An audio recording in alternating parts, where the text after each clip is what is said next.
Un homme de compagnie, révélation sur cette qu'entretenait Mylène Farmer avec son photographe. Ce jeudi 20 avril 2023, Alain Wodraska dévoile son livre Mylène Farmer, Anjou démon, l'archipel.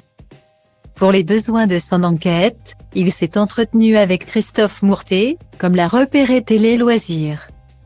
Mardi 18 avril 2023. L'occasion pour le célèbre photographe de revenir sur sa relation avec l'interprète de l'Inamoramanto. 2023 marque le retour de Mylène Farmer sur scène. L'iconique chanteuse est attendue pour une tournée des stades. Intitulée Nevermore, du samedi 3 juin au samedi 29 juillet 2023. Pour faire patienter ses nombreux fans. L'interprète de l'indémodable Désenchanté a dévoilé un nouvel album, L'Emprise. C'est d'ailleurs le titre qui a été choisi pour être la bande originale du film Donjons et Dragons, actuellement en salle.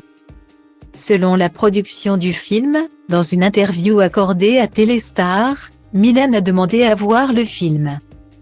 Elle l'a aimé et elle a immédiatement évoqué le titre L'Emprise. Dernière bonne nouvelle en date, le clip de Rallumer les étoiles, réalisé par Mélanie Laurent, a conquis de nombreux fans.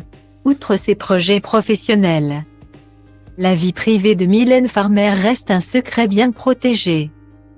Mylène Farmer fascine, ce n'est plus un constat.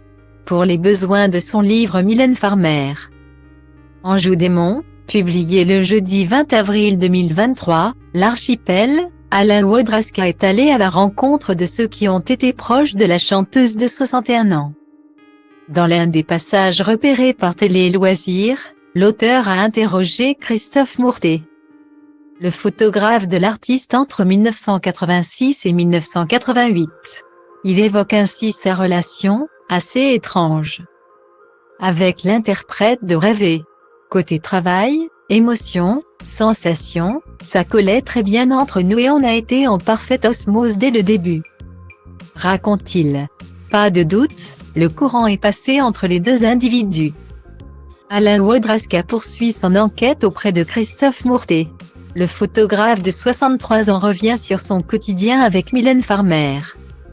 On passait tout notre temps ensemble avec Mylène. On mangeait des glaces, on se promenait. Et puis, comme Laurent Boutonnat n'avait pas le temps de s'occuper d'elle, tout a fini par se mélanger. Confesse-t-il, avant de rajouter qu'il a fini par vivre avec elle comme un homme de compagnie. Pour l'anecdote, le photographe est aussi connu pour être à l'origine de la chevelure rousse de Mylène Farmer. En 2022, il célèbre ses 40 ans de photographie en exposant sa carrière.